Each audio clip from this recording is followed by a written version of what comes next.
फ़ाइज़ अपने वालिदैन से कहता है, मैं आपसे वादा करता हूँ, मैं इस कारोबार को बहुत बड़ा बना दूँगा और ये वादा भी करता हूँ जो भाई ने किया इसका हिसाब भी लूँगा। इतने में फ़ाइज़ के वालिद घर आते हैं और फ़ाइज़ की वालिदा से कहते हैं, तुम्हारे बेटे ने हमें धोखा दिया, अब हमारा ऑफ़िस भी हमारा नहीं रहा।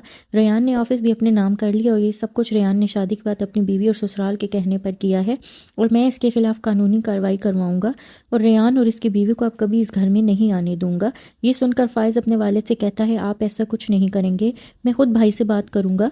फ़ाइज़ के कमरे से चले जाने के बाद फ़ाइज़ के वालिद बहुत परेशान होते हैं और फ़ाइज़ की वालिदा से कहते हैं, मुझे एक बात सच सच बताना, क्या तुम और हरीम डॉक्टर के पास गए थे? फ़ाइज़ की वालिदा खामोश हो जाती हैं, जिस पर फ़ाइज़ के वालिद कहते हैं, रेहान की बीवी से अच्छी हरीम थी। ये बात सुनकर भी फ़ाइज़ की वालिदा कुछ नहीं बोलती, जिस पर फ़ाइज़ के वालिद को शक होता है, हरीम के साथ जो कुछ हुआ इसमें मेरी बीवी का हाथ है। 2 दिन के बाद फ़ाइज़ एक बार फिर अपने भाई रेहान के ऑफिस जाता है और अपने भाई रेहान से कहता है, कभी किसी ने अपने घर में चोरी की?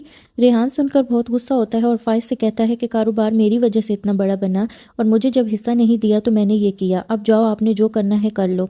इसके बाद फ़ाइज़ अपने घर वापस आता है और सारी बात अपनी वालिदा को बताता है। फ़ाइज़ की वालिदा बहुत परेशान होती हैं और कहती हैं, मैं इससे बदला लूँगी। दूसरी तरफ मुदस्सिर बहुत खुश होता है। हरीम जब मुदस्सिर की वालिदा की सालगिरह पर मुदस्सिर के घर जाती है, वहाँ मुदस्सिर की वालिदा को हरीम बहुत अच्छी लगती है। मुदस्सिर की वालिदा सालगिरह ख़त्म होने के बाद अपने बेटे से कहती हैं कि लड़की कौन है और इसके बारे में बताओ। मुदस्सिर अपनी वालिदा को हरीम के बारे में सब कुछ बता देता है। मुदस्सिर की वालिदा कहती हैं, मुझे ये लड़की बहुत अच्छी लगी है। कुछ दिन बाद फ़ाइज़ हरीम को मुदस्सिर के साथ देखेगा।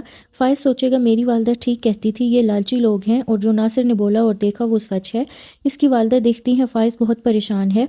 इसकी वालिदा ये देखकर फ़ाइज़ की वालिद से कहती हैं, अगर हम फ़ाइज़ की शादी किसी बड़े ख़ानदान में कर दें तो हमें बहुत फ़ायदा हो सकता है और मेरी नज़र में एक रिश्ता भी है।